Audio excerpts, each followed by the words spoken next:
Well, hello and happy Friday, everyone. Thank you very much for joining me here today and on this first week of November. Great lineup of shows this week, every day. Sorry about the technical issues getting up yesterday, but we got it up. SE Cup, Dr. Watt Black Jr. yesterday. Also, Dr. Arthur Kaplan, Wajid Ali joined me this week. Anousheh Hossain joined us to talk about her new book. Professor Eric Siegel was on, and also author and journalist Gregory Zuckerman joined me, and Gabby Goldstein and Amanda Lippman as well. So a lot of great guests this week. Thank you very much for all of the new subscribers as well. Thank you, Kevin Payton, a $5 subscription. Tanya Mertland, another $5 subscription. Corey Gray, $5. Palmer Schonk, welcome aboard. Hardy Steinmeier is a name, which I love. $5 a month if you made that up, or if you didn't. Either way, Hardy Steinmeier is a name I think I might steal and use as a fake name. Justin Markshammer, welcome aboard. $5 subscription. Christy Williams and Brian Shipp, each with a $5 subscription. Welcome to our community, folks. We hope to see you at one of our hangouts, which we did last night. It was awesome. Had a great time. Like 2 hours, maybe a little bit more. A lot of laughs, a lot of fun.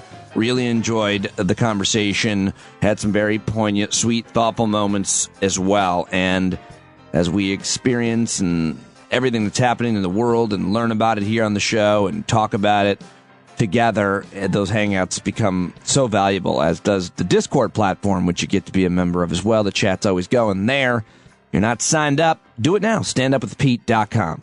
All right. Well, today I've got two awesome guests joining me. As always, Christian Finnegan on Fridays. Another great conversation. We seem to never fail. He and I love it. Love talking to him. It always works out.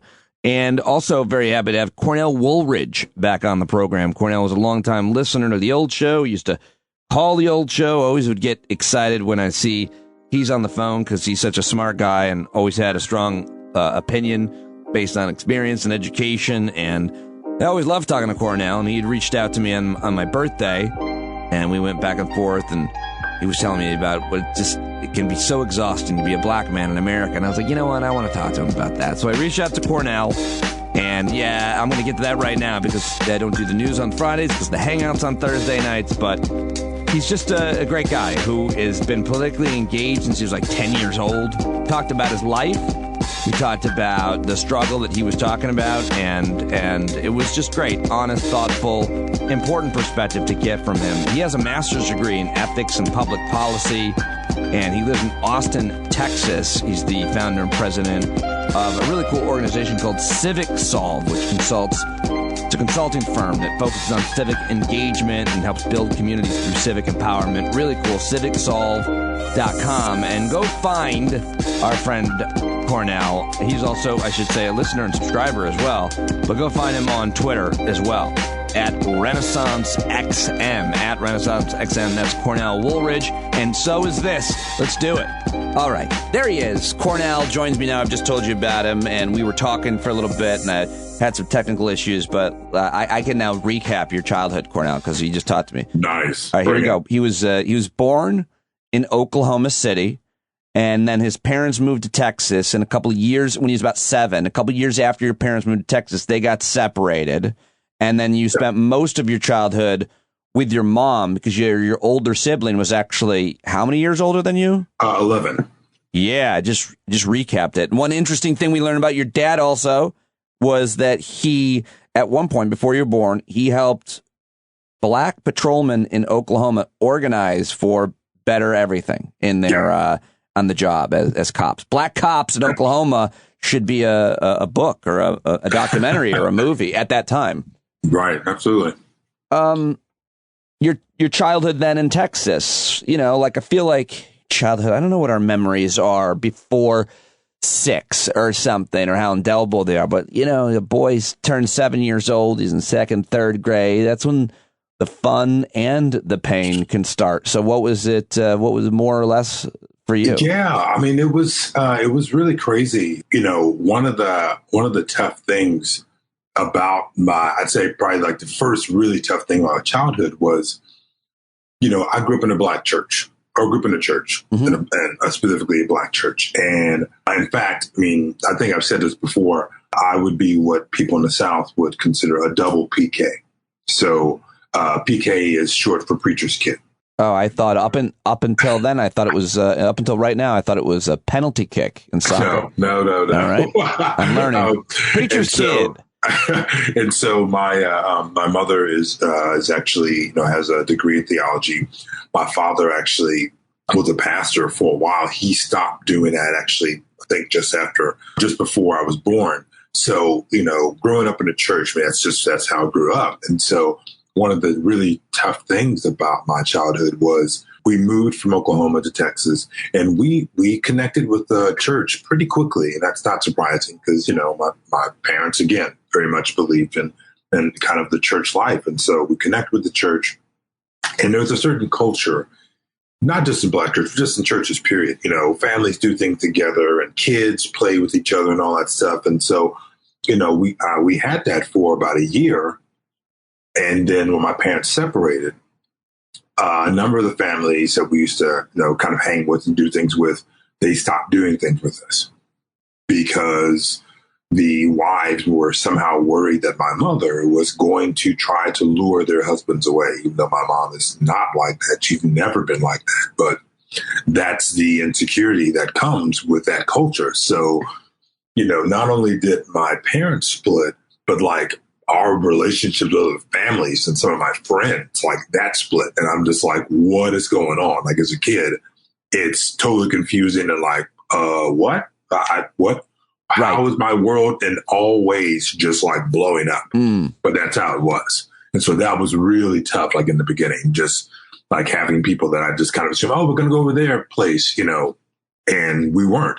And I didn't know why. It wasn't until I got older that I was told like what happened. But yeah, as a kid, like, why aren't we going over to this family's house or that family's house? Like, why aren't these things happening anymore? And my mother had to deal with that crap, but also like had to deal with me being like, hey, why is our life also different in these ways? I just can't imagine how that was. Wow. Yeah. What was there's a bunch of things I want to talk about. So I'm totally going to fast forward because it's hard for me. That's fine. I have 50 follow-ups right there. But who was adolescent Cornell? Who were you in high school? What did people think? Okay, in high school. So in high school, I did a little bit of everything, which, I've fortunately gotten a little better about that now. But I mean, I played sports. I played football. I did track, although I did the field events. But I also helped start a art magazine, like a kind of creative zine in my high school. And I did choir and I did art. And I did theater, and I was a part of like a peer kind of advocacy, help group. So I was into everything in high school. And, I just generally fit in. And that, and it's funny because that tendency that I had, and I still, work on to fit in, that came from like the experience around my parents' split, because so much crap was going on. I wanted to just find a way to not make any trouble or not cause any waves. Right, I understand. And so I'm going to adapt and I'm going to find my place to fit in here. So I'm going to be malleable. And so that's why I was in high school. I mean, I pretty much everybody knew me, but, other than the fact that I was like one of maybe 7 Black students in my high school. I wouldn't say that I stood out like, I didn't stand out for any particular things. I just stood out because I was involved in everything. I wonder, let's make some racist stereotypes and assumptions about your childhood. Ahead. Are you ready? Sure. You should have a sound effect for that. Song. That a jingle. Yeah, I was going to say that effect should be, say what?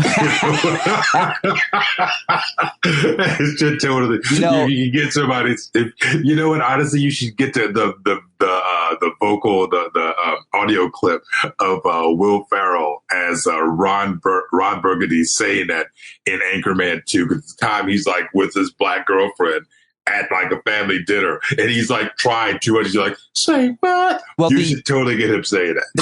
The kind of like Black reaction that we're talking about is also, I think, it's really, to me, it's best when it's nonverbal, when it's a look.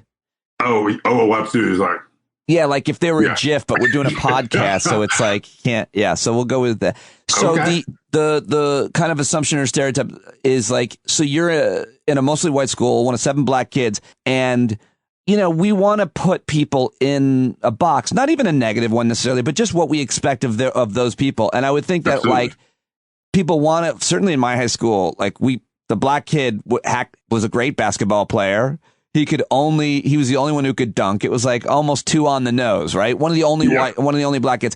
But you did theater and other things and like kind of like social awareness, cultural stuff.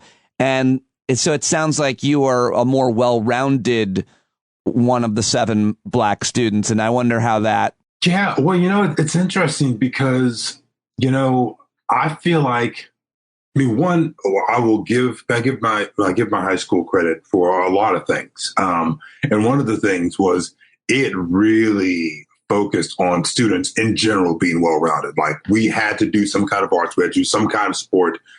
Even like, so like the kind of art nerdy kids, like they had to play some kind of sport. They may have absolutely hated it. They were just like, oh my God, why am I here? But they were required to do be a part of some kind of sport team activity.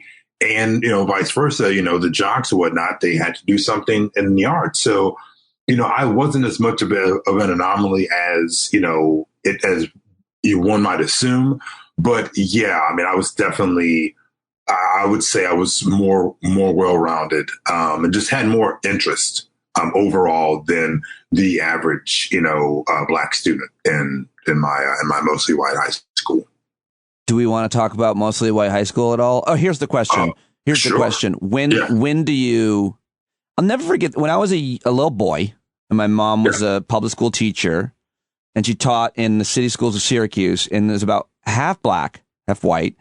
And so like I would pick up a lot of things and I think she's pretty, very talkative about things. And one time she came home and said, we had a speaker today who spoke to teachers to try to help, especially white teachers, understand what black kids may go through. And she said to me, he said that he wakes up every morning, the first thing he thinks is, I'm in black skin, I'm a black man. And that, I'll never forget her telling me that. And it's interesting now thinking of all the, controversy about teaching people things. Like if someone came in and said that now, like we'd have to like explain as to why that's not controversial, but that certainly resonated with me. And so I always do kind of like want to ask this question to anybody who's may, be in the category of marginalized person or anything. Like what is, like, how does that resonate with you? But the specific question here, given what we've talked about and what I know about you is like, when did you get a sense of awareness that you were a black person? Were you really little? Did it happen every day? Because this gets us closer to what I wanted to talk with you specifically about. No, that's a great question. And, I of course, not knowing anything about the person I'm speaking to your mother and the other teachers, I can imagine why that guy told himself that every morning. Like, well, it was Arsenio Hall. Was it really? No. Okay, I'm just like, that's crazy. No, like, why is Arsenio Hall talking to teachers? It was like, but I mean, it was like some education PhD. It was like, but here's the thing, like and we'll likely get into this in a few minutes. But this is like, I totally get why why it was good for him to tell himself that, because as someone being a black man with a PhD, there are so many worlds you live in. And those worlds can separate you from some realities. And so you might forget, oh, right, I have an elite degree. I am literally an expert in this particular field.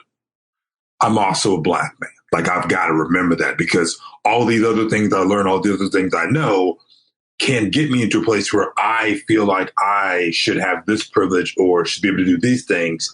And I've got to remember that all of that is not what people see. They don't know that. What they are going to know immediately, that I'm a black man. So I've got to remember that so that I can have that awareness in what I'm doing, as opposed to not and having that go really poorly. But as far as your question about when did I first find out, when I first realized, It's, I honestly, I don't think I realized, and this is not surprising. I don't think I really realized like that I was black and what that meant as far as the difference until we moved to Texas. And I think one, because even though we lived in a mostly white neighborhood when I was before we moved to Texas, we still a lot of our stuff was within the church. And so it's mostly a black community. And so at school, yeah, it was integrated and whatnot, but I don't think that really hit hard until I moved to Texas. And it's probably in second, third grade when I started, maybe it's when I started liking girls and, some of them were white and it was just there was this weirdness around that. I'm like, did you think it was, was it harder or easier? Sometimes the person who's the outsider, oh, he's an exchange student, or oh, absolutely, yeah. I mean, it's funny. Is it an asset, or did it hold you back? I would say it held me back, and but I mean, in second, third grade, we don't really know why something is weird or wrong. Right. We just know it is. Sure. We can't explain it. So I just, we just make up stuff. It's funny, but the experience you talk about as far as it being good, I believe that's experience that I had in high school, but I was not confident enough. I was not aware enough to really do anything with that. Like if I myself right now were in Cornell's body in ninth grade when I started actually at the high school, it would have been a much different experience for me. Yeah, but I mean, that's also worse, some for the better. But that's also can be kind of inherently, I guess, racist too, because it's what I'm saying is when you're the you're the only one, you can become like a novelty, and it's like, well, do you want me because I am the different person, or do you? I mean, I'd like to be in a thoughtful relationship or be, but it's all so. Right. When I think about the, waking up in black skin thing, well, let me just say, you texted me a birthday. You said, happy birthday on my birthday. And then I said, thank you. How are you?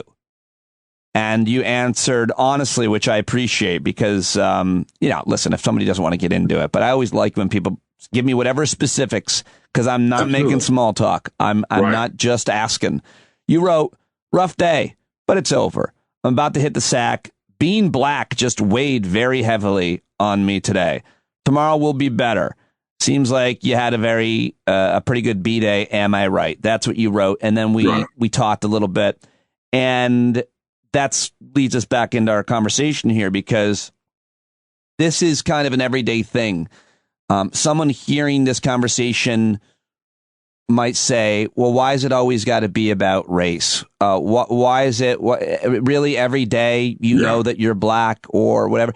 But I do think back to that guy, that speaker, I guess the assumption I'm making is you get on the bus and put your your card through the bus and you have to wonder how people are looking at you. You're wearing a suit versus sweats and you have to wonder how people are receiving you. You go into a bank, you go into a business deal, you go into a mortgage negotiation, you want to help somebody who has fallen, you are driving. It just seems like it's not knowing as a white, but being curious. It seems like in hearing that guy that it's always kind of ever present, but somebody might say, stop thinking about it or something. I don't know. I have no idea. That's why I'm talking to you. Tell me how it is. The reason I was saying earlier, and I said, hey, we'll get into this, a few minutes. The reason I said that I understand why that guy, or I can't understand because I don't know him, so he may have had very different reasons, but I can understand how it is that he might wake up every day and say, I'm in black skin, because it is ever present, and it's ever present because it is normal. So it is something that is not thought about by so many people, but they participate in things that are racially discriminatory, are racially biased. They participate in those things all the time without really knowing. And then to call it out, to say anything about it, then they're like, oh, wait, I don't know what you're talking about. That's not my reality. You're making it about something that it isn't. It's like, no, I'm making it about something that it is. You just don't have to think about it and you're not aware of it. Right. Because it doesn't affect you. And so, you know, it is an everyday thing because for so many people, their awareness of it or lack of awareness is an everyday thing. And so for me, you know, like an experience that I have like literally every morning. And I think I've talked about this before. In fact, I know I talked about this last year and even some of the Facebook videos I did. I walk my dog every morning. And we live, you know, my partner and I, we live in a neighborhood that I would say is fairly diverse. I mean, there are several Black families, Hispanic, you know, white, Asian. There's a decent mix. It's an older community too. I don't mean necessarily in age, but like this is not a highly or like, you know, recently developed area. This is pretty older homes. So, you know, I'm not living in some kind of, you know, walled community where like I'm one of like 2 or 3 people of color here. It's a decent mix of folks. Still, I walk every morning and I usually walk early enough that it's not necessarily light out. And I think about what I'm wearing. Like I'm usually wearing some kind of sweat, some kind of athletic gear because you know, I'm walking, but I think about what I'm wearing. Because not just because I want to make sure people see me, because you know they're driving, and you know if I'm walking kind of in the dark, you know it's hard to see people, and I think about it for that reason. But I also think about it because I'm like, okay, somebody doesn't know me or has not seen me walking for what is now about a year and a half. I've been walking every day, man. I've always walked like 2 or 3 times a week, but now you know for the last year or so, I've been walking every day. So a lot of people see me, but there's still any number of people who have never seen me. So I could be walking with my dog and I am 6'3", about 300 pounds.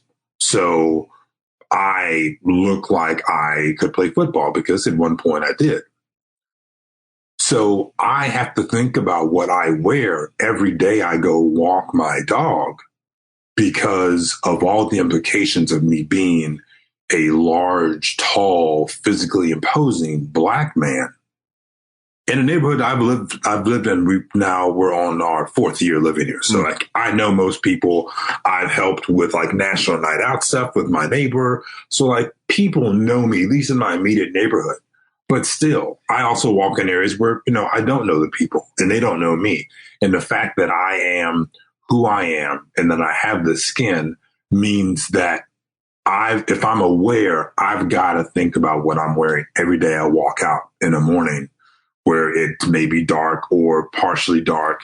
And I'm coming across people who may not know me and may think the absolute worst and act on those, on those thoughts by either calling the cops or coming out and telling me to get off their property when I'm walking on the sidewalk. I mean, any number of things. Have you ever had any kind of issue or even? I've never had a direct issue. I've had people cross the street, and this is what's tough. You know, this in this example is like the absolute crux of the difficulty of where things are now around race than where they were around the civil rights movement. I've had people cross the street when I've been walking the other side of the street from me. And I do that too, but sometimes I do that because I see somebody with the dog and I'm like, they don't really look like they have a good handle on their dog. What kind of dog do you have? Because I'm imagining 300 pounds, 6'3" Black man and with sweatsuit. I'm going to say it's a schnauzer. Well, it matters to me because I'm judging you I judge people based on their species for sure. And are we doing Under Armour? Is it a Nike? Is it cheaper like a Champion or a Columbia? Oh no, I'm pretty loyal to It's funny because you see me in this, and I've professionally I dress a particular way. When it comes to like athletic gear, I'm not really loyal to anybody. I'm not just an Adidas or Nike or Puma. So I'll have Champion. I'll have a random sweatshirt on or something like that. Yeah, so, I mean, at this point, I'll be at Costco and be like, oh, those sweatpants look like they don't have elastic. Hey, so, if it works, it works. What's the dog? So we have two dogs, but the dog that I walk every morning, that's our oldest. His name is Jack, and he's a black lab mix. We call him a mini lab. He's definitely a mutt. We got him from a no-kill shelter. But I mean, there's a lot of variables there, but it's like like the dog provides a person with a story and with a kind of a reason for. That's why that person is out here right now. If you're just even if I just walked around a neighborhood where people didn't know me, a residential suburban neighborhood, there'd be birds looking out windows going, oh, no, who's this pedophile? Because let's be honest. But I don't like the way you agreed with that. Wow. Cornell actually tried to turn my camera off just now. That's really something. Okay, well, let me get to like another, issue about, I mean, that's again, lots we could talk about there, but how else do you feel exhausted as a black man? Because, maybe there's an example about where you read a story in the news and it's so emotionally taxing. Actually, that you bring that up is spot on, because that day, like your birthday, I listen to podcasts all the time, every morning when I'm walking Jack. And so I was listening to a podcast. It's very good. If you haven't heard it, I would definitely recommend it. It's called Mississippi Goddamn. It's actually done by Reveal. And the host, Al Lutzen, he put this together over like several years. And he's been working on it for a while, and he finally was able to do it. It spotlights the death of a young man in Mississippi who, like, everybody thought was going to like make it out. He was going to go to college and like could go pro playing football. Everybody loved him, and yet he died a very mysterious way. And his family's like, there's no way that this happened the way the cops were saying it happened. But it's very good. And so I was listening to an episode on your birthday, and it was really towards the tail end. I mean, the whole series it can be gut wrenching, but there was something about the tail end of the podcast, and he actually describes going to, I believe it's either the Institute or the Museum for Peace and Justice. It's in Montgomery, Alabama. It's actually fairly new. I think it's been around for like within the last 10 years. So it's not an old place, but he described going there, and he talked about kind of having an experience of once he kind of entered and walked past security, he felt like he was on kind of holy, hallowed ground. And then he described going through an installation it has where it actually has like kind of columns hanging to represent all of the lynchings, the actual reported lynchings in the U.S. And the thing is, the way it's described, because I actually have something on it because somebody came to speak in Austin about the museum a couple years ago. But the way it happens is you walk down a slant, like a kind of slanted pathway. So as you walk down, you get down to the bottom of this.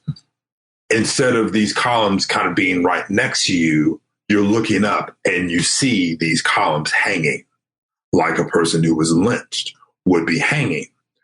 And so he described that. And what really hit me was the episode started with him describing a preacher in the 50s in Mississippi who got killed. He got killed. A white guy came up and shotgun, shot him, and he ended up running off into a house and car, and he died.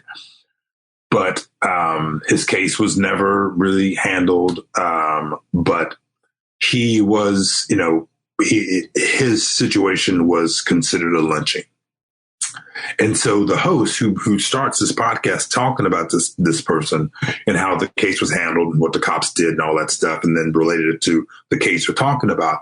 At the end, when he's describing going, seeing this installation of all these, representations of lynchings, there's names. If there's names of the people, they'll have the name and where it happened and all that stuff, what county. And he didn't see the guy. He didn't see this preacher. And he's like, man, he actually went to the people in charge. He's like, hey, why don't I see this person? Like, I know he got lynched. I've looked into the story. I know this happened. And they said, oh, this only covers lynchings from, I think, 1875 to 1950. So what really broke me down, like it literally, like hearing that, just thinking about all that, it literally, like I had a difficult time breathing for about 5 to 10 seconds. I mean, I wasn't hyperventilating, but it was like, It felt like something was literally on my chest. And what really hit me was 1875 to 1950. Like that's a good bit of time. But we know, one, there are any number of lynchings that were not reported, that maybe people don't even know about that happened at that time. But there are certainly plenty that happened before 1875 and after 1950. And this preacher that he started the episode with, that happened in 1955. So he wasn't included in this. And so it just like when I just kind of started to think about that, the overwhelming history and evidence of tragedy of being Black in this country is so overwhelming that even when we try, and this museum, by all intents and purposes, does a fantastic job of like representing, hey, this is some of the real tragedy that exists in being Black in this country.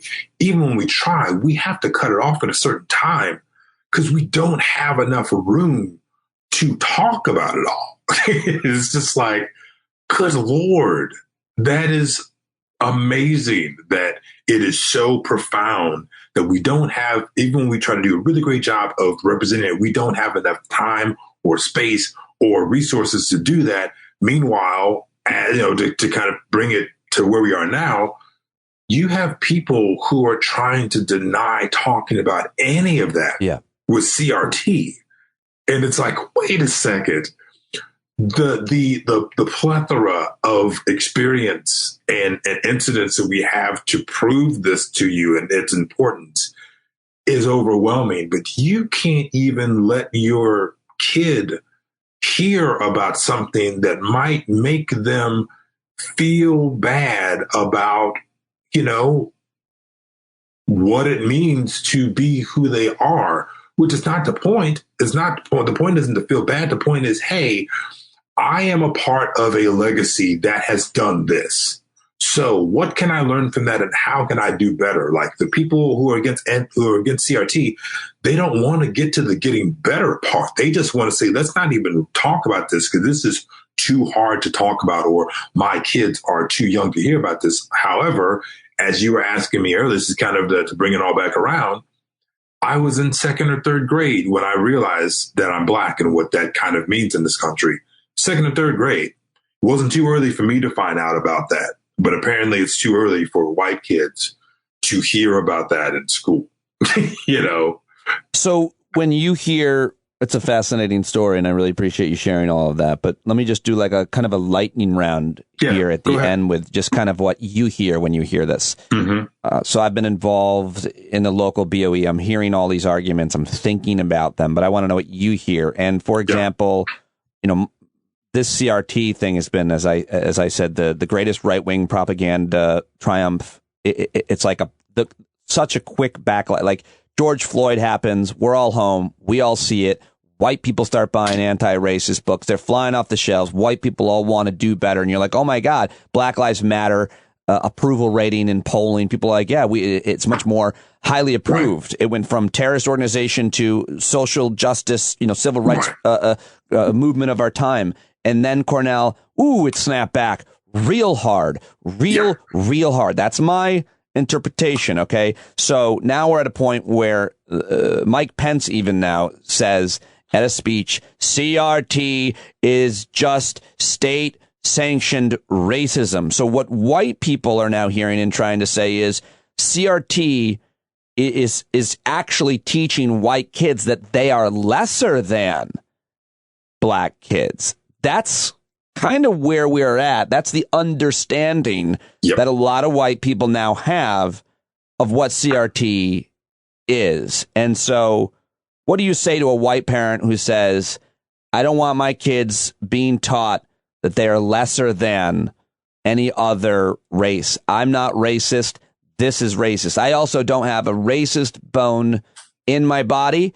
And I work with a black guy named Bruce, and we eat lunch together, and we have a great relationship. I have a picture of his kids in my wall. No. Right. I mean, all right, that got weird. Why do you have Bruce's pictures of Bruce's kids? Right. Oh, well, probably because of that one time that they went over to Bruce's home for some kind of party, and they took a picture so that they would look. But still, it would be weird to have in your wallet, because who really has pictures? Oh, yeah, wallet, absolutely. That would definitely be creepy. Anyway, what do I say to that parent? Yeah. What I say to that parent is, one, the experience that you don't want for your kids is something that the average black kid grows up with all the time and has been since we got the right to go to school. Two, what I say is, whatever messaging you're worried about your kid getting in school, they get to leave school and they get all kinds of other messages that tell them how awesome it is to be white. They can go look at TV, they can look at movies, they can listen to songs, they can read the paper, they can literally take in whatever messaging is out there, and that is likely going to tell them how great it is to be white. So you don't really have to be worried about your kid's self-esteem overall going down the crapper because they learn about some really awful things that white people have done. Three, we don't get any better if we aren't honest about the areas where we can be better. And while, yes, this may force you to realize some things you don't want to realize about yourself or your parents or your grandparents or whatever, we can't get any better if we don't know where we need to improve. And CRT literally says, hey, here are some of the worst things that we have participated in as a species and as citizens in this country. Now, what is happening to make that better? And if nothing's happening, what can we do to actually learn from these horrible things that we have and in some ways are still doing? That is a great 3-point answer. I've got one more question for you right now, and then we will pick up and continue again soon. What do you hear? What do you think is the difference between, I'm not a racist and I'm an anti-racist? So I think there's a big, important difference between not being racist. I'm not I'm not actively racist for sure. Right. I'm not engaged in active racism. I don't think about race. I don't, judge people for the race. I think all that's kind of bullshit because I judge people for the car they drive. But the difference between not being racist and anti-racist. To you, what do you think is the difference? Do you have thoughts on that? Yeah, I do. And I'll tell you, it's taken me a while. I'm starting to come around on it. When I first heard anti-racist, I didn't cringe, but I kind of recoiled a little bit. And it's because for me, when you're anti something, like that is literally conflict. I am against this. And that is the kind of energy you're putting out there, which inevitably creates another against. So now you've got two things that are against each other. And conflict can be good. Learning from conflict is obviously better. But, I'm still of the mindset that if there's a way that we can actually more say, hey, I want to embrace this, as opposed to saying I'm going to fight against that, we might get to a different place. But I'm starting to come around on the whole idea of anti-racism and all that. What I would say the difference between I'm not racist and I'm anti-racist, someone who's anti-racist is they are actively like checking themselves. They are like listening. Okay, I thought that. And typically I would just not really have any wonders about that. But now I'm wondering, wait, am I having this response because there's some racial bigotry or whatever that I've got going on that I need to check? Or is there some kind of racial, a lack of racial awareness that I have that is leading me to not really consider these things when it would be really good to do that? So somebody who's anti-racist, they are actively in the work in one way, shape, or form. Somebody that's not racist is likely somebody who really has not looked at their life, has not looked at what they do, and don't have an awareness around their decisions and their assumptions, and are most likely participating in racial ignorance. And, it has not met them in such a way that they've really had to stop and look at what's going on. Right. Great answer. Okay. Final question. Yeah.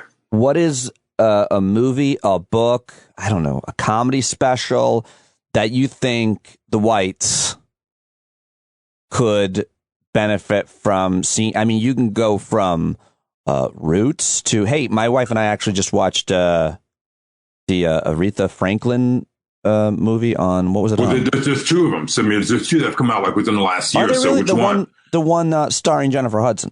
Okay, yeah, that's Respect. But there's one that came out that the person, I cannot think of her name now, she played Harriet Tubman in the actual movie. She actually did a movie earlier.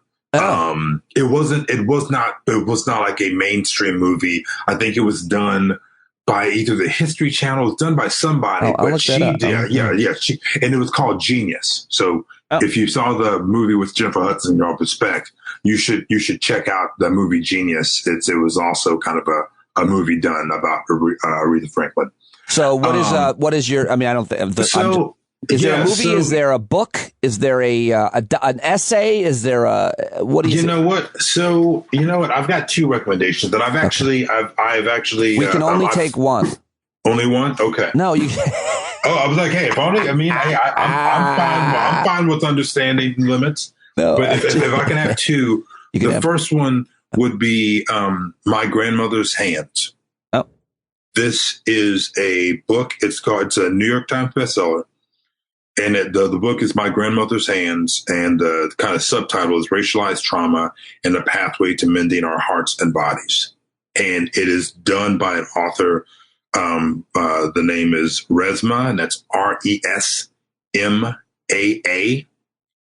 Menakem, and that is M as in mother, E N as in Nancy, A K as in kaleidoscope, E M as in mother. It's a very good book. I'm actually reading kaleidoscope. Jesus. I just, I was like, what? I don't know. I don't know what the army. Or I don't know what it is either. But you went with a 19 syllable. Okay, next one. The next one is The Matter of Black Lives. It is an anthology edited by Jelani Cobb and David Remnick. And it is pretty much essays and thoughts on literally what it is to be Black in this country. And it just came out this year. And it's just, I am looking forward to completely tearing this thing up and reading it, as much as I can. Because it's, when I first heard about it, I'm like, I need to have that book. I just need to have it. That's awesome. Those are both great suggestions, neither of which I've ever heard of. And I just always love talking to you. I'm so glad that you're in my life and that I can connect with you. And I think we all probably benefit definitely from this conversation, those listening. And I'll have all the links to follow and connect with Cornell. And this is, I don't know, part 2 or 3 here on the publicly conversations that Cornell and I have had. But we will just obviously keep talking. It's so great to have your voice out there and here, and I so value it and have for a very long time. Thank you. Oh, absolutely. Thank you so much, Pete. Yeah, there you go. Cornell Woolridge. Always great to catch up with him and hear his perspective and thoughts on things. Hope you enjoyed it. Let him know. He'll appreciate it, I'm sure. At RenaissanceXM on Twitter.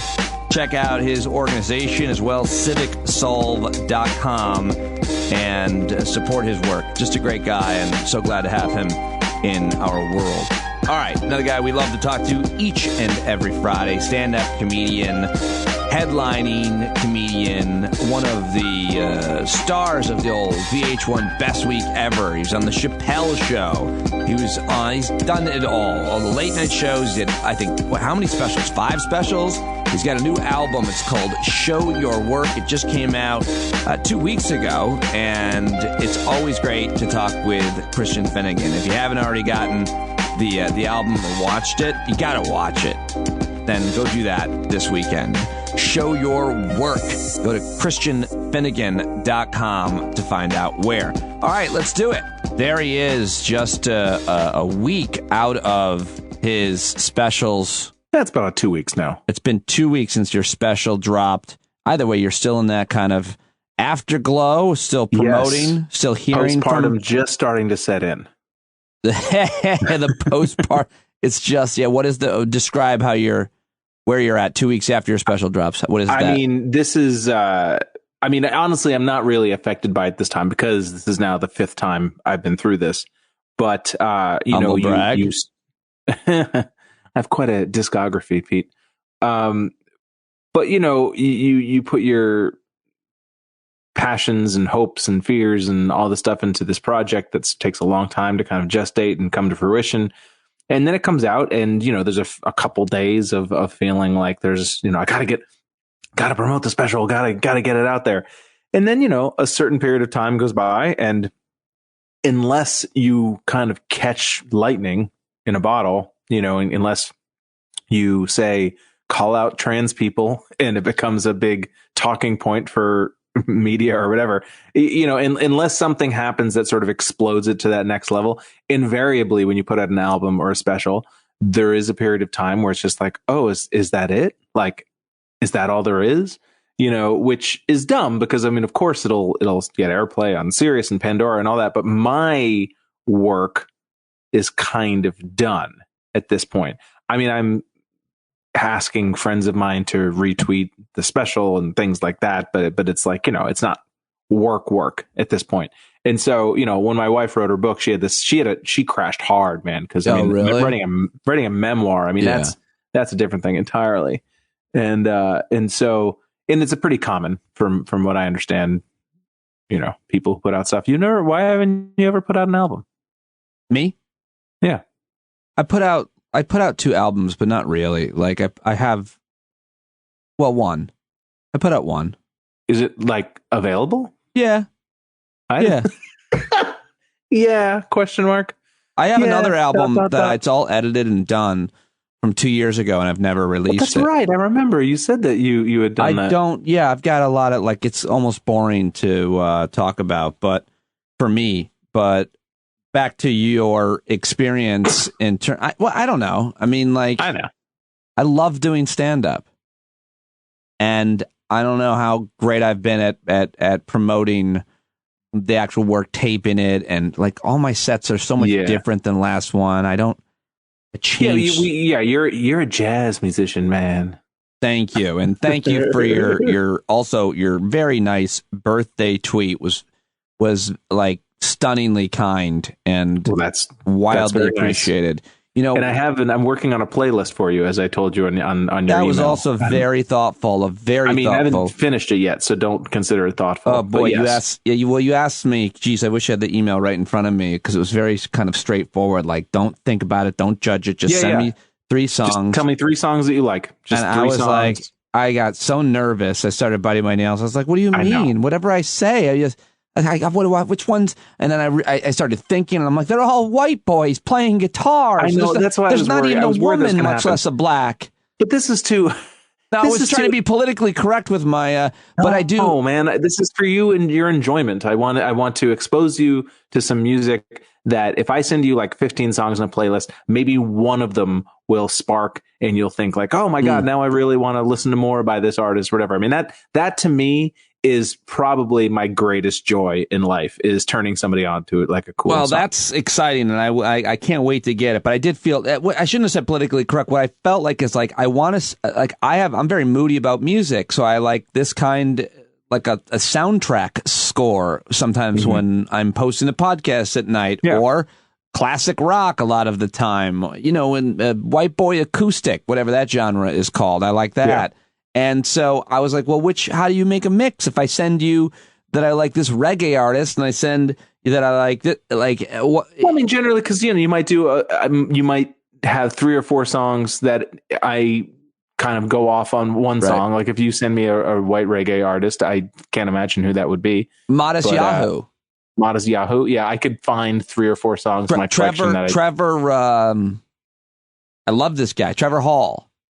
Yes, I don't even know that guy. White reggae. See? Love it.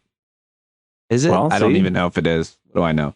You can broaden my horizons, Pete. Well, I'm excited to have this mix. My brother also made me a mix, which is really thoughtful, and I actually want to share that one with you and see what you think. But anyway, it's very nice. What I was trying to get to is your special being posted. This is what I got sidetracked thinking about my own body of work or lack of it.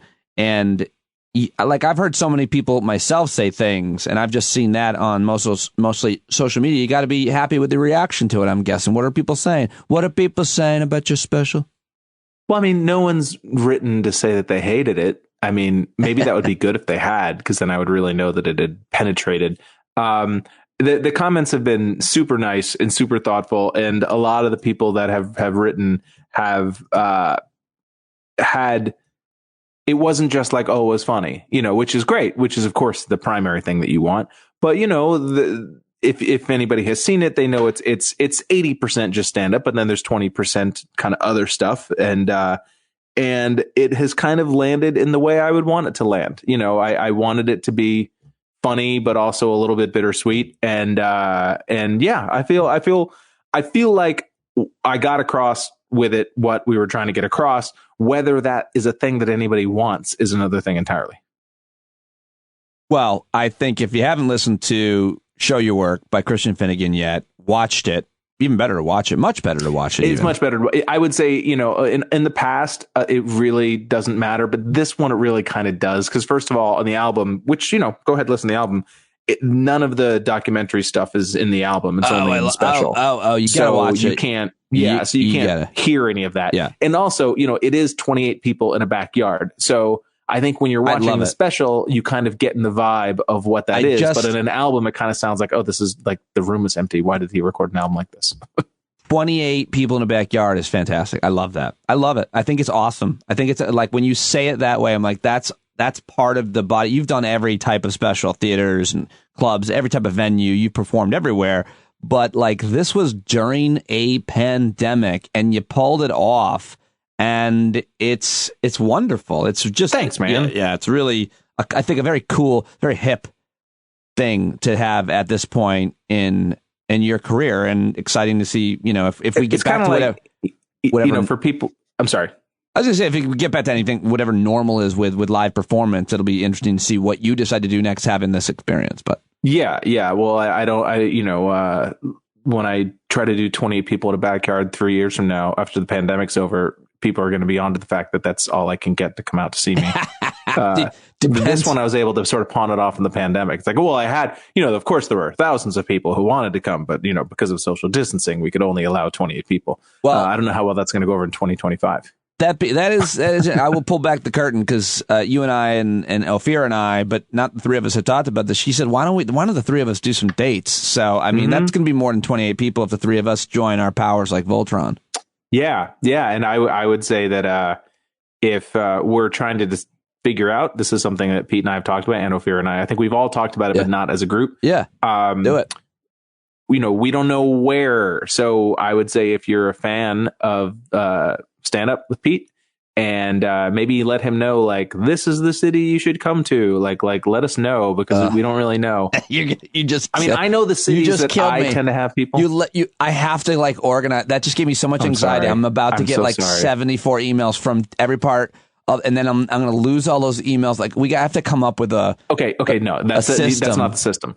When Pete tweets this week's episode, maybe reply to the tweet and say, hey, come to whatever. That's Don't good. Send an email. Do not send an email. Yes. Yeah. And do you have a place, just a preference, where you want to go that you haven't been, or that you have been?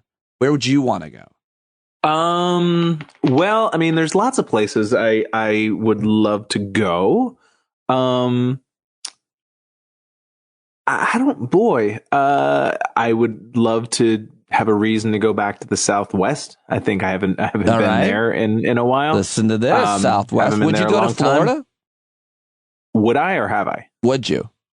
Yeah, I'm doing a show in Florida in Boca the day after Thanksgiving. Oh, that's right. That's right. You are Dave Siegel's gig. Yes, yeah. Yes. Cool. So yeah, if you're in Boca Raton, I will be there Black Friday. All right. Well, we'll talk about it. We'll figure it out. You and Ophira are gonna do a Zoom. We'll figure it out. We're three knuckleheads trying to, seriously. Each of us is waiting for the other two to make something happen. I think we got a tour title. Three knuckleheads. Oh God. Who would it be? It's always me opening. I go on first, right? Well, I mean, you're the one who brought that up. Don't put me in that position. You're the one who said you would host. Yeah, I want to host. Oh yeah. And in terms of Ophira and it depends. If we had multiple dates, I would say that we could flip flop. Yeah. Ophira is super fucking strong. She's a really great comic, and so I would have no problem one way or the other. I'm going to host, and I'm going to sit in the audience, and you guys each do 15 minutes, and I hit a buzzer when one goes back on and the other comes back on, and you just keep tag teaming. Yeah. Yep. And then every time one of us tells a joke, you just sit in the back of the room and go, oof. Yeesh. Hey, a couple things I wanted to talk with you about this week for sure, and one of which is, your reaction to this week's elections. Have you read much analysis of what happened in election day? And then, of course, you had your own personal experience. I want to know what happened with your wife, who came on to talk about her campaign for town councilwoman in Coshocton, New York, Cambria, Indeed. Of course. Yes. Well, I mean, of course, I picked up on that it was pretty much a bloodbath. And I mean, not bloodbath is too strong a word. A lot of it is kind of to be expected, but obviously not a super fun night. The thing that bummed me out the most about it is just that I knew that it was going to animate all of the James Carvilles of the world to sort of jump up and be like, see, the problem is wokeness. See, the problem is the progressives. When, there's never one thing that happened or didn't happen to make, a bad election night go down. There's always multiple factors, and, people can talk about, Terry McAuliffe one way or the other. But the fact is that across the board, Republicans had a strong night and Democrats didn't, because they were just more animated. And, it is what it is. But it just, everybody always tries to find the answers in whatever the thing is, whatever my internal squabble is with my fellow Democrats. That's the reason why we lost. And so people use a debacle like this, and maybe that's too strong a word, but people use a bad election night like this as a way to gain traction in their sort of internecine battles. Do you know what I mean? Like all the fucking centrists who have been bitching about progressives for the last 2 days. It's like, it's really hollow. It's really grosses me out, especially since all the progressives have done for the past 3 months is back up the president and try to make the president's agenda happen. It's the centrists who went off the fucking reservation and tried to fuck everything up. It's the Josh Gottheimers of the world. Some people might call them like the Clintonites, the corporate Dems. Some people might call some of them. I don't know if these. Well, I mean, there's a perfect example. I retweeted this yesterday. That Glenn Youngkin, the guy who is now the going to be governor of Virginia. Yeah, was an executive. He wore a fleece vest a lot of the time. I think that appealed to me, and I hate him. A man of the Patagonians. Yeah, I like. But he's an executive for the Carlyle Group, which is one of the largest venture capital firms in the company, and is responsible for thousands of union layoffs and crap like that. And the Democrats never mentioned it in the campaign, not once. And you know why? Because Terry McAuliffe is a Carlyle Group investor. Oh, I didn't know that.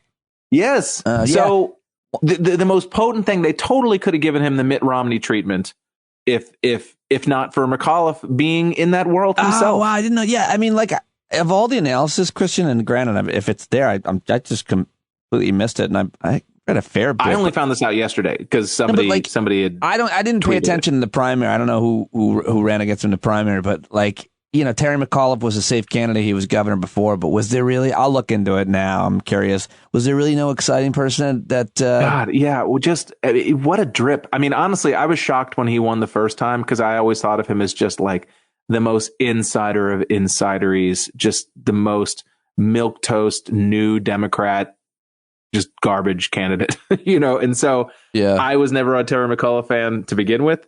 But it's not a shock to me that it happened, and it wasn't like some massive blowout or something like that. I think the end is like 2 points or something like that. Yeah, it was close. But it doesn't take much for Democrats to start running for cover, and Well, yeah, I mean, this idea to blame the progressive. I mean, they have to get something. It's basically 2 senators that are holding this entire thing up. And then the other thing that needs to be mentioned. They wanted to play chicken, and oh, gee, look what happened. Yeah. The 2 cars crashed into each other. Some of it's because you didn't fucking turn. How much of it is about like media needing to exist and having to examine every single polling number and exit polling, and white women, uneducated white women were really the thing, and all of that, as opposed to being like, hey, you know what I think it is? Like, I'm not a political pundit, but I think it's COVID. I think COVID is the main thing that's driving up prices. There's a lot of complex things, but just mostly making everybody crazy. Yeah, I mean, if not for Delta, right. It's almost enraging to think about just how different things would be right now in terms of people's spirits, just people's general optimism about the future, people's feelings about Biden, people's feeling about everything. And also, I really do think that the just disgusting national media's feeding frenzy over Afghanistan, which is something that nobody really cared about, that wasn't a DC insider. No, that's overstating it. But I'm saying, polling wise, people were for the Afghanistan pullout and all those things. But the Andrea Mitchells of the world, who's made it her personal, the bias that she has shown. There's since a lot of people. It's disgusting. Disgusting to me. There's a lot. There's several others that I could name, but I won't because I don't have enough right now of ammo on them. Forgive. Well, I'm actually listening to your friend. You're friends with David Harris, right? Wait, David Harris? Dave, 10% Happier. Oh, Dan Harris. Dan Harris. Yes, I'm listening to 10% Happier right now, and you know him, right? Yeah. Well, you can't go wrong with that podcast. It's been a life changer for me. Oh, I didn't even know he had a podcast. Wait, is it called 10% Happier? Huh? I'm listening to his book called 10% Happier. Yes, the book turned into a podcast. And I didn't even know that. And both the book and the podcast have dramatically impacted my life.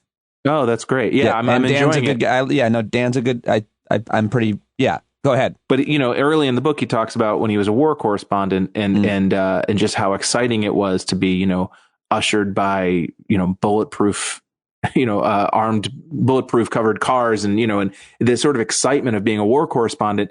And it reminded me of this is why Richard Engel went absolutely fucking nuts at the Afghanistan pullout, because it was just I'm not saying that he wanted to be this belle of the ball. I think Richard Engel has done just an incredible amount of great journalism over the years, but it was very clear to me that he is of the sort of forever war infrastructure, that is, and that anything that threatens sort of forever wars is something that Richard Engel is not going to be on board with. I think it's easier than that with him and with others, but he's an institution, so it's easier to.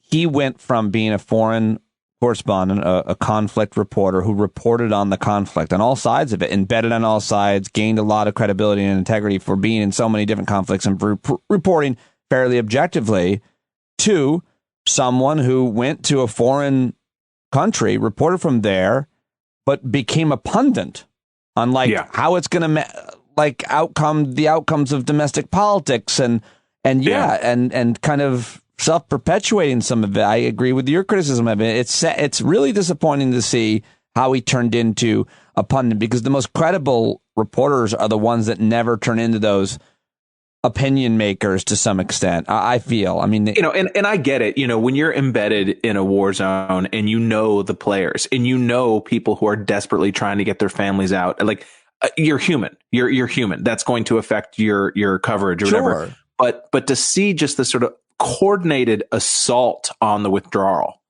and just the premise of the withdrawal, it really opened my eyes up to a lot of things. And well, we could, I could talk about that forever because I think it's important because I think, just the reportage, an interesting thing. It's only happened once, I think, Christian, where we had a 20-year war and the reportage was like on the last 2 weeks of it.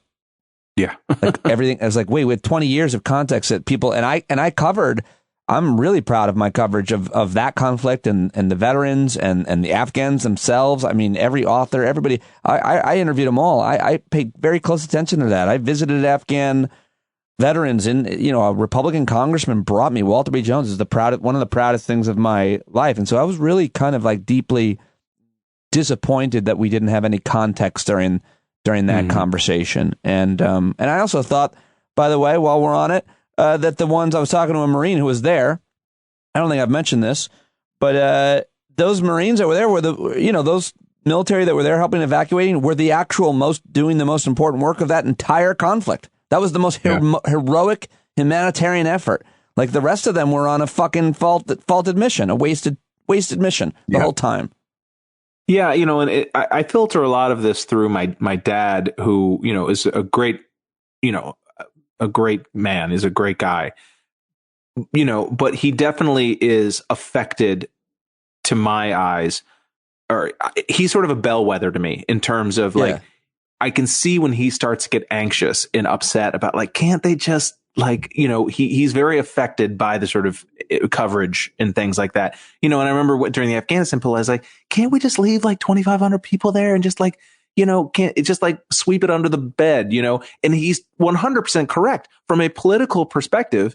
If Biden had just sort of kicked the can down the road again, like Obama did, like every president has done, since the conflict began, he last night might have gone better for the Democrats. Let's just be honest about that. It's entirely possible there would have been some bitching and moaning on the left. You think that the Afghan, you're saying the Afghan the withdrawal impacted the elections because it made him look. I think the Afghan conflict turned him into a target for the media.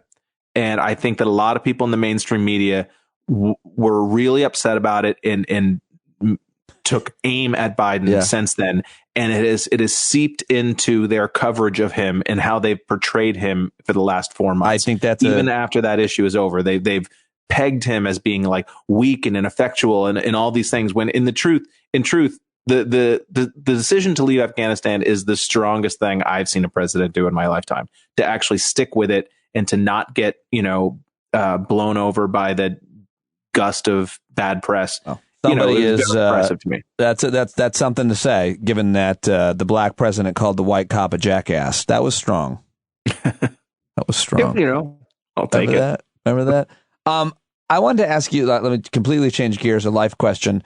So yesterday's podcast, 1:30 in the morning, I lost 6 hours of work. The whole edit, probably like 1,000 keystrokes. And I was really upset by it because it's a lot of work. I can't even. I went to bed. I'm not going to say OCD. I wish there were a better. I slept fine, but I was upset that the podcast wasn't there for the people who listen to it in the morning. Like several people, so many people told me they wake up and they take walks, whatever. And it's the greatest feeling in the world to know they're listening to us. Like as they walk their dog or with their whatever it is. It's always been that way. To know that you've sort of ingratiated yourself into someone's routine. Like that's what bigger compliment is there than that? Having your daughter say you're a good dad. Integrated. Ingratiate isn't the right word. Anyway. But other than that, no, but insert then yourself into their daily routine. Yeah. And so just not have it there always, I hate that. And so this morning, CJ Eichinger put his cape on and he saved me and he found the podcast. So CJ is a guy who's my technical producer. He zoomed in literally with the Zoom link and he found it and I got it up. And the question to you is there a person? He also taught me how to do this. He told me I could do it when I was losing my mind. He's a close personal friend. I was like practically crying and he's such a good human and such an even keeled, kind gentleman. He's like, it's okay, buddy. That kind of guy. Anyway, what do you do for someone that you could never possibly repay them? He's done like 1,000 hours of work. And so he asked me if I could help him with like a door put up a door at his house, and I'm like, I'm busy. I'm busy. I can't. We're not friends like that, buddy. I can't. We're the kind of you help me type friends, not the I help you that's type it. friends. Like that, I've tried everything, but he's a close personal friend. So it's like, and he saw me going through a thing. He had the expertise. And as he always loved to say, he loves the actual work. He loves doing it. He loves it. He's a musician, editing. But what do you do for someone, Christian? Have you ever been in that situation where it's just like, I can never repay you? I mean, I'm sure I must have, but I'm just too narcissistic and self-obsessed to know it. I don't know. I don't think it's that common necessarily. Like the guy has given me hundreds of hours. Everything happened in my life is because of me, and everything bad is somebody else's fault. That's how it's worked out. Something. I'm a big fan of sending people ice cream now. Oh, when I was in the hospital, a couple of friends of mine, or right when I got out of the hospital, some friends of mine sent. This is not an ad, although they should pay me. Jenny's ice cream, JENI 'S, and they have all these weird, crazy flavors, and you can put together like a care package of like 5 or 6 pints of ice cream, and they put it in dry ice and they ship it like my dad. I sent it for my dad for his birthday. And it was like 4 days sitting in the package room before he was able to get to it, and it was still good. Oh, no way! Because they just pack it with dried. They pack it so well. Yeah. I've heard that. Yeah, but yeah, because I have found that's become kind of my go-to sort of gift. Because first of all, it's super. You can do it super quick, and who the hell doesn't like ice cream? And they're weird flavors, and so it's like just a great surprise to all of a sudden. Oh my god! Now I have 6 pints of ice cream in my freezer. That's awesome. Granted, I don't know if that really scratches the itch you're trying to scratch. Well, I'll send him some ice cream. I think that's fine. I'm a little spoiled if he's listening now. CJ, thank you. I appreciate it. CJ, if he doesn't send you an ice cream, that just lets you know where you really are in his mind, if his thoughts. Because if he doesn't want to shell out for the ice cream, then you know that clearly your work was not fully appreciated. Anything else from the week that's like... I don't even know how to add to that. That just needs to be recorded on a loop and shared with him over and over. He's going to hit me over the head with it. So, I can fill you in on Cambry's. Oh, yeah. I felt like we didn't finish that. And I was like, did he say? No, I didn't say. Well, it's not official yet because the way New York State works is the absentee ballots don't start to get counted until a week after the election for some absurd reason. Okay. And so right now she is 14 votes behind. And there are something like 27 to 30 absentee ballots outstanding. Wow, dude. I don't think she'll win though, because it's like you can vote for 2 people. You can vote. There's 4 candidates and you can vote for any 2 people. So if it's 27, which I think is what the count is right now, she would have to get 21 votes out of those 27 ballots. And he would have to get no more than 6, the guy who's directly above her. The 2 Republicans got voted in. The 2 Democrats did not. And it's a very conservative town. And the guy who came in first place, like there's literally a road named after his family. Right. And then the other guy who won, his dad owns like the biggest business in town and everybody knows their families. And they're so up their own ass about like how long has your family been in town there. So I would say that it's uphill and unlikely that she will pull it out, which, is fine. I mean, this is honestly, she did way better than anybody expected her to. She's made a lot of headway. She's made a big impression on the community and already I wouldn't want to call them the Democratic establishment of Coshecton, New York, because it's like 4 elderly people. Yeah. But the people in like Sullivan County, like they're already eyeing her for bigger races. Like they believe in her and I believe it. I mean, she's made for it. She's really good at it. Yeah, she certainly is. So if she wants to run again, I think she'd be in a really good position and she'd have a lot of support. And I actually think she would have better luck at a larger race, because where she would shine is if there was like press involved, as opposed to just like whose family knows whose family. Yeah, that's a great point. What did you guys learn? We learned that, what did we learn?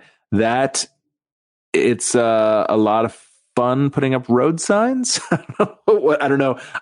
I learned a lot. It's, a lot of it is kind of a confirmation of what I would expect about local politics, both good and bad. Right. I mean, I certainly feel like we're part of the community now in a way that we weren't 6 months ago, for better or for worse. Like now I'm a little concerned that I'm going to bump into people at the supermarket and they're going to actually have some expectation that I want to talk to them. And I don't mean to be a jerk, but it's just like I usually have my headphones in, and when I go upstate, I'm usually just kind of in zone out mode. Luckily, I was going to say that I'll have to feel like I have to shower and get dressed, but nobody showers and get dressed up there. So yeah, that's fair. Well, I think that's exciting. Put on a pair of clean sweatpants. I think it's exciting. I think you're going to have a lot of new friends. It's super exciting. Yeah, that's awesome, man. Well, I always appreciate it, buddy. Thank you very much for talking to me. It was fun, as always. I hope if people haven't seen the special yet, remind yourself tonight, Friday or Saturday, get your friends and go buy it. Pay for it. You can rent it if you want. That's fine too. But yes. Where do they rent it? YouTube, same places. Yeah, the video. I mean, the easiest way, just go to my website and then click on the link, and it'll bring up a page that has all the various platforms you can watch it on. That's ChristianFinnegan.com, on Twitter at Christ Finnegan. Thank you very much. Thanks, brother. All right, there you go. Christian Finnegan on Twitter at Christ Finnegan. Go get his special. Watch it this weekend if you haven't already. Show your work. Go to ChristianFinnegan.com. Thank you again to Cornell Woolridge, and thank you to all of you who support this show with a paid subscription. And even if you don't, thanks for listening. Tell your friends to listen, and all the contributors of the show, Pete Coe and John Carroll especially. Thank you very much. You want to write a jingle, make a contribution, suggest a guest, stand up with Pete at gmail.com. That's my email address. I get all my email, I read it, and I try to get back to as much of it as I can, but I'm a little behind this week because I got the birthday emails still to catch up to. I really appreciate that. All of it. Stand up with Pete at gmail.com. All right, folks, it's time for John Carroll to take us away, to sing us into the weekend, if you're listening on Friday. Whenever you're listening, I appreciate it. I love you. Bye-bye. They had to stand up. They had to stand up. They had a keen imagination for a crystal ball, drawing all the plans of a stand up. But all they had to go on was the time they were in, with other causes for laws, and since they weren't even sin, they knew that change was gonna come before the change could begin. They had to stand up. All right, they had to stand up. We got to stand up. We got to look the devil square in the eye. We gotta let him know it's his time to go, and make it clear when all we hear is a lie. Why you lying awake wondering where the money all went? It'll be the cost of freedom that'll go unspent. You can see him flee the scene of that experiment if you stand up. All right, we got to speak up, we got to reach up, and raise your voice in every way you know how. Don't be told to suck, you got to show up. Ain't no better time to do it but now. No need to pledge allegiance to no wanton tribe. Rise up, show obedience to the voice inside, and listen well and it'll tell you not to run and hide. It says stand up. Stand up. Got to stand.